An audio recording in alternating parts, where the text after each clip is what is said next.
Electricidad. Jorge Ramos, periodista de Univisión, tú te encuentras en la zona. Jorge, ¿cómo estás? Buenas noches para ti. ¿Qué tal? Buenas noches. La situación es realmente explosiva. En estos momentos la presión está por todos lados y en algún momento, en algún lado tiene que explotar.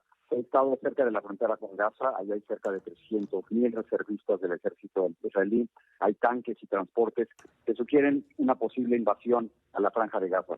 Pero esto es difícil que ocurra también porque los terroristas de Hamas y terroristas definidos claramente como el uso de la violencia o el miedo contra civiles por propósitos políticos. Los terroristas de Hamas tienen cerca de 150 rehenes y sabe perfectamente Israel que ellos atacan, empezarán a matar a todos estos rehenes. Mientras tanto, dar nada, por supuesto, al terrible día del sábado 7 de octubre, que el presidente Joe Biden ha llamado el peor día en la historia de Israel después del Holocausto.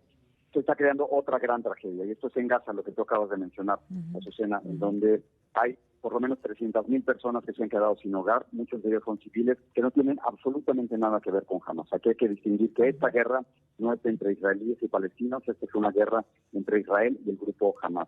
La catástrofe que está ocurriendo en Gaza ha sido destacada también por Naciones Unidas, que han dicho que si no se abren corredores humanitarios o si no se permite que entre agua, electricidad y comida, que esta catástrofe que ya se está viviendo en Gaza en estos momentos pudiera intensificarse. Así que la situación, Azucena, es realmente explosiva y lo peor es que no hay ningún canal de comunicación diplomático, no hay negociaciones, no hay cese al fuego y lo peor, me parece, está por venir.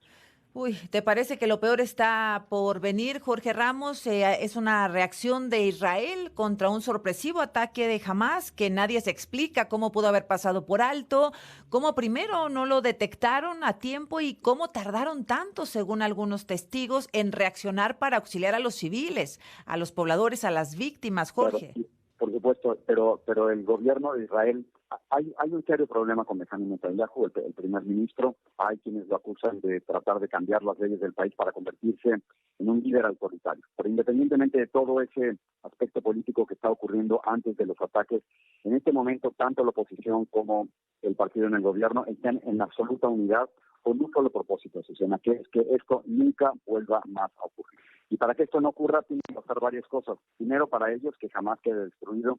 Y para destruir a Hamas, que controla desde el 2007 la franja de Gaza, es sumamente complicado. Entrar a Gaza sería una verdadera pesadilla. Estamos hablando de un territorio parecido, digamos, a la isla de Manhattan, para hacer la comparación.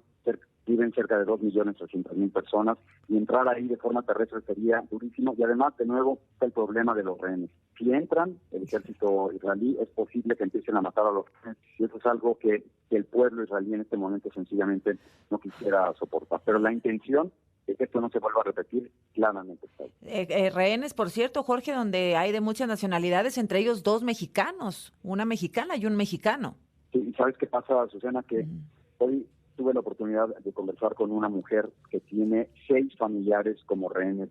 Dice que cada vez que llama a los teléfonos de sus familiares le contestan gente de Hamas, si es que le contestan, y que sencillamente le cuelgan el teléfono. El problema es no únicamente lo que hablábamos de que si hay ataque de Israel, y quizás por eso llevamos 6 días hablando de eso y no del ataque, si hay un ataque de Israel empezarían a matar a los rehenes, sino lo que me decía esta señora es que ¿a quién le hablamos? O sea, ¿con quién negociamos? ¿Con quién establecemos las condiciones para un intercambio de prisioneros? Es imposible, no hay absolutamente ningún contacto diplomático entre Hamas y el gobierno de Israel. El secretario de Estado norteamericano Anthony Blinken mañana se reúne con Mahmoud Abbas, quien es el presidente de la Autoridad Nacional Palestina, pero él controla Cisjordania, controla el oeste, como le dicen en inglés, que no tiene nada que ver con los palestinos que viven en la franja de Gaza. Así que no hay de nuevo ni diálogo, ni negociación, ni un cese al fuego que evite la muerte de tantos civiles en ambos lados. De nuevo, las posibilidades de que esto se incremente siguen día con día. Te agradezco mucho, Jorge Ramos, que me hayas tomado la comunicación, una situación muy complicada. Tú has estado en varias guerras, has reportado desde varias zonas de conflicto. ¿Tú marcarías alguna diferencia, particularmente sobre lo que está pasando hoy en esta guerra? Sí, he estado en algunos lugares, he estado en Irak, en Afganistán, estuve en Ucrania, pero ¿sabes qué es distinto aquí? Bueno, primero, como en todas las guerras, las imágenes de los niños te destrozan. O sea, te destrozan de los dos lados, los niños palestinos los niños israelíes se destrozan. Pero estamos, yo creo que ante el conflicto más difícil del planeta. O sea, no estamos hablando de un conflicto de 2 o 3 años, estamos hablando de un conflicto, iba a decir décadas, pero creo que estamos hablando de un conflicto de cientos de años. Es un conflicto tan difícil de resolver, con tantos odios, con tantas animosidades, que es difícil, imagínate, es difícil siquiera imaginarse la paz. Tú hablas con los dos lados, nadie se puede imaginar la paz. ¿Cómo sería? ¿Cómo nos arreglamos? ¿Qué hacemos con Jerusalén? ¿Cómo nos dividimos el territorio? Así que yo creo que estamos hablando del conflicto político más difícil del planeta. Te mando un abrazo, Jorge. Muchas gracias. Cuídate mucho. Gracias. Gracias. Hasta luego, gracias. Bueno, pues es el querido compañero Jorge Ramos, muy reconocido periodista que ha estado, como escuchábamos, en varias zonas del